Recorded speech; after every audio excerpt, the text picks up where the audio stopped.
Hello students, তো তোমাদেরকে আমি বলেছিলাম যে আজকে আপার প্রাইমারির বেঙ্গলি প্র্যাকটিস সেট করাবো। চলো তাহলে প্র্যাকটিস সেটটি করা যাক। প্রথমে দেখো, পাঠ্যাংশটি পড়ে নিচের প্রশ্নগুলির সঠিক উত্তর দিন। গল্পটি তোমরা ভালো করে দেখে নাও। কিসের গল্প বলেছে তোমরা নিজেরা করতে পারলে তো খুবই ভালো।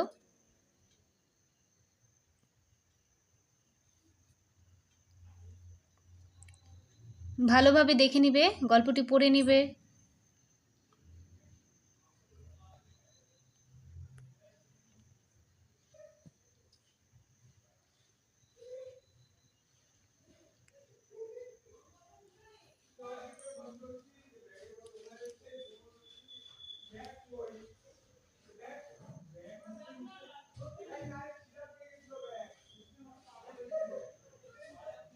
গল্পটি তোমরা দেখে নিয়েছো। এখন দেখো 1 নম্বর কোশ্চেনে কি বলেছে। এই গদ্যাংশটি নেওয়া হয়েছে আব্দুল মাজির গল্প থেকে। ক হয়ে যাবে রাইট আনসার। তারপরে দেখো আছে 2 নম্বরে কি বলেছে, ইয়া তার গোপ জোড়া। এখানে গোফের কথা বলা হয়েছে, নেকড়ের গোফের কথা বলা হয়েছে।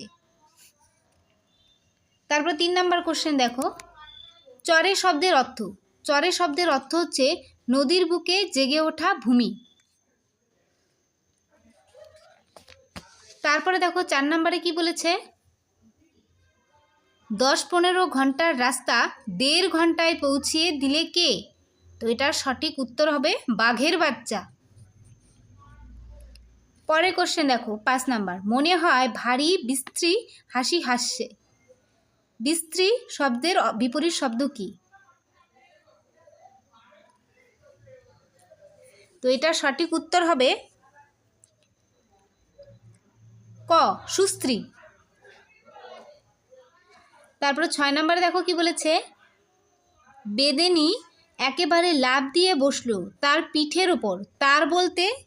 তার বলতে এখানে কুমিরের। মোটামুটি সবারই আব্দুল মাজির গল্পটি মনে আছে আশা করি।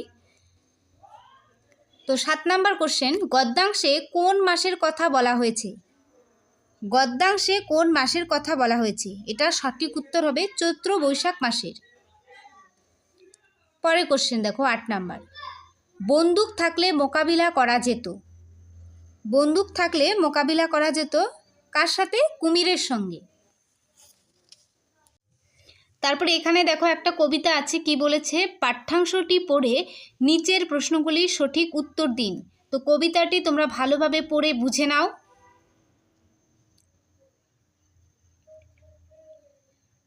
কবিতাটি তোমরা দেখে নিয়েছো, এখন কোশ্চেনগুলো দেখো। 9 নম্বরে কি বলেছে, এই কবিতার কবি হয়ে যাবে কাজী নজরুল ইসলাম। 10 নম্বর কোশ্চেন, ঘূর্ণিপাক শব্দের অর্থ হয়ে যাবে খ, অনবরত ঘুরে যাচ্ছে এমন স্রোত। 11 নম্বর কোশ্চেন, মরছে শব্দের বিপরীত শব্দ হলো। তো এটার সঠিক উত্তর ক, বাঁচছে।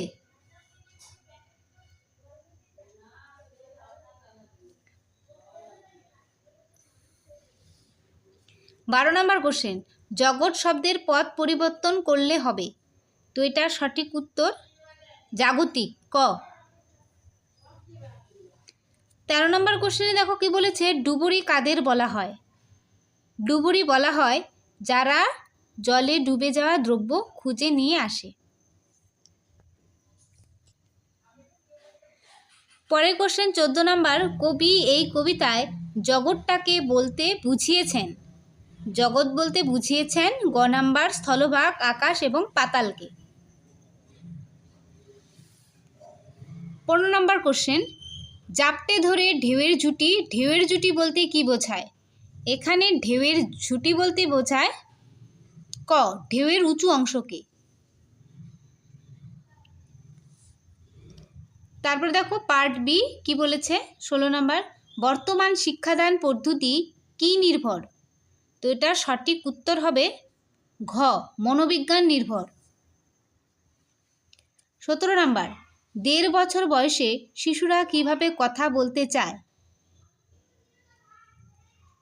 2 শব্দ, গ হয়ে যাবে সঠিক উত্তর। 18 নম্বর কোশ্চেনে দেখো কি আছে, সাহিত্য পাঠের মাধ্যমে শিশুর চরিত্র গঠন হয়, এর জন্য আপনি কি করবেন? এর জন্য হবে মনীষীদের জীবনী পাঠের ব্যবস্থা করা। 19 নম্বরে দেখো কি বলেছে, গল্পকথন পদ্ধতির সাফল্য পেতে দরকার হলো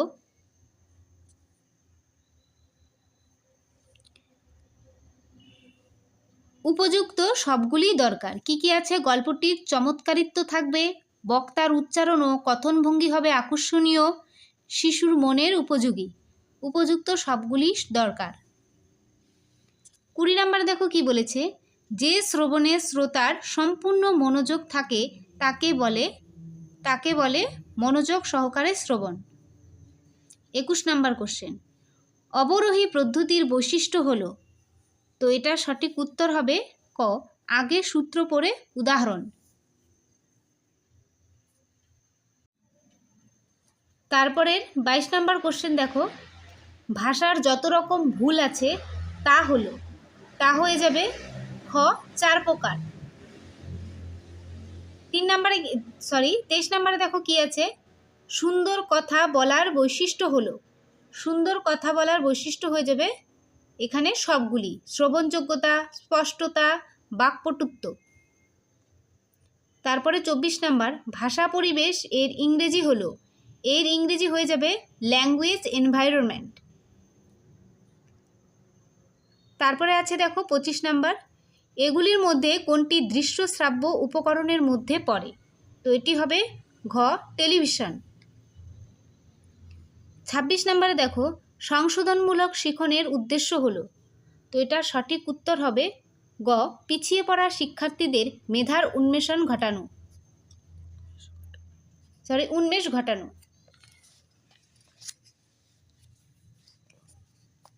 27 নম্বর দেখো কি বলেছে, ধ্বনি রূপান্তরের ভিত্তিতে মূল আর্য ভাষার প্রাচীন শাখাগুলিকে কটি গুচ্ছে ভাগ করা হয়েছে?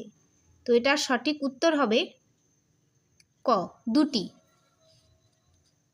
তারপরে দেখো 28 নম্বরে কি আছে, আঞ্চলিক উচ্চারণের ফলে কোন কোন শব্দে একটি বর্ণ অন্য বর্ণে রূপান্তরিত হয়?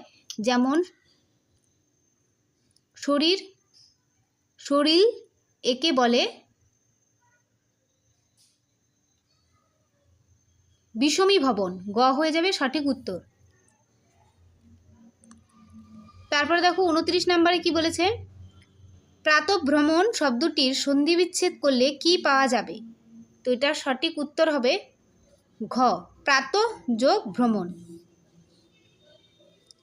লাস্ট কোশ্চেন দেখো 30 নাম্বার, পাঞ্চজন্য শব্দের প্রসারিত বাক্য হলো, শব্দের প্রসারিত বাক্য হয়ে যাবে ক, বিষ্ণুর শঙ্খ।